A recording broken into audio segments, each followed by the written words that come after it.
So here's my close guard.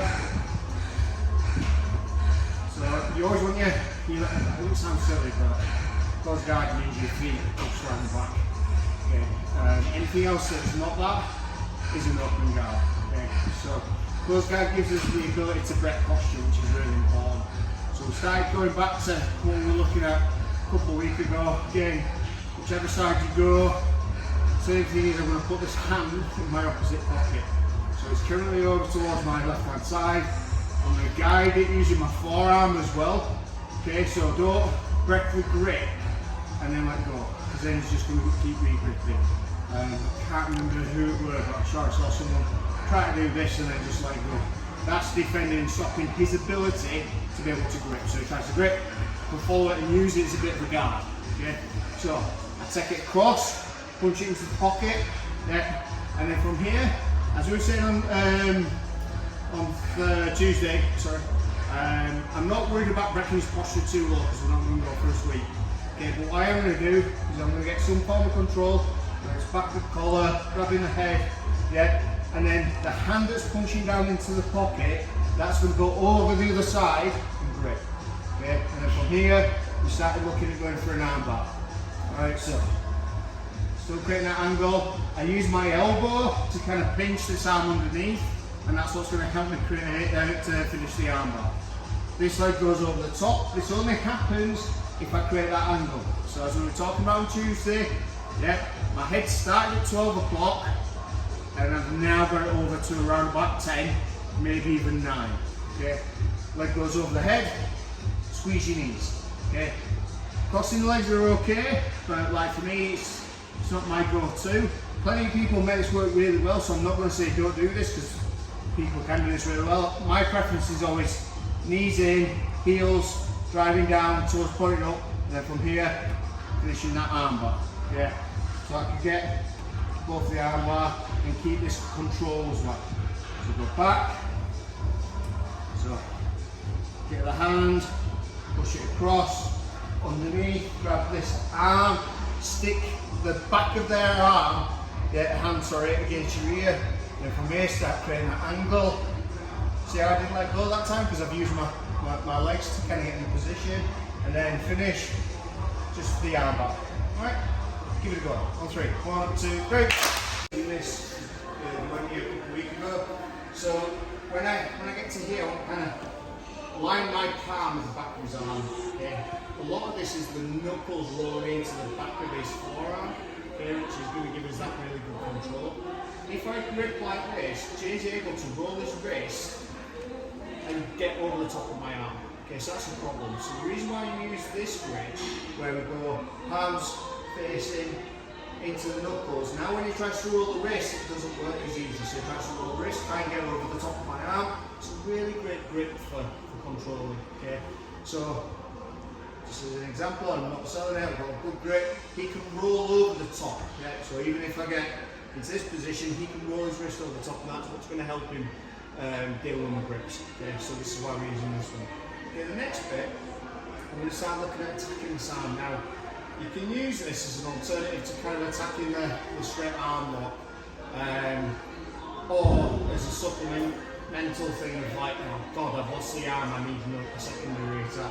So I'm going to still do the same sort of thing, yeah, still going to go from the same angle, yeah, I'm going to grip around about the elbow, and then I'm going to tuck this in, okay.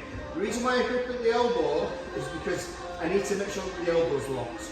If I go to here and he can bend his elbow, or I go to here and I haven't quite got this squish and he can roll his wrist, it's going to take the opportunity to armbar, because it's working the exact same way where we're making the arm bend the wrong way. Okay, so even if this is tucked in, I might use this as my first attack. Okay, so I'm going to go in, I'm going to take this part of my arm and I'm going to scrape until I feel the elbow. Squish in and then just a little pull. Okay, can you roll this through? It's a little easier to see.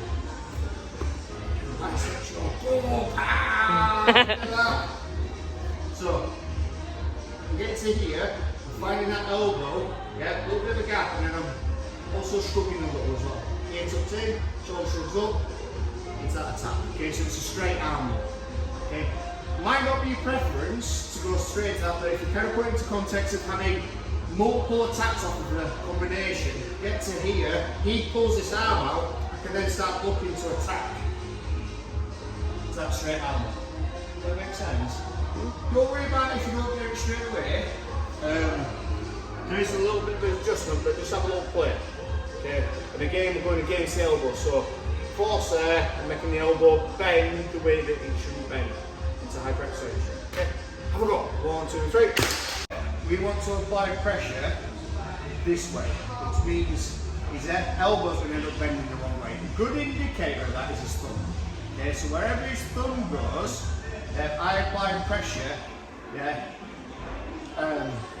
behind the elbow by kind of following the thumb. His thumb goes down, I apply pressure there. His thumb goes to the side, I apply pressure there. His thumb goes up, I apply pressure that way. You can see the bend of the elbow.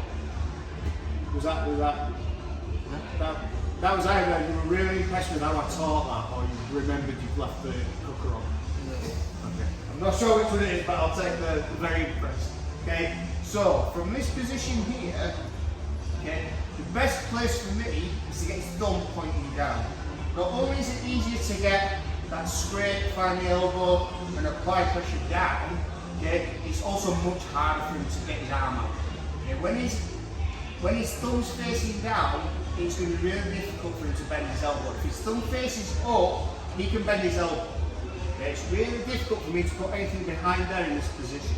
So when we get to here, we isolate, grab the elbow, so the thumb's going to be pointing down, so his elbow's going down here now. So here, this is where I can then start really scraping to find that elbow joint.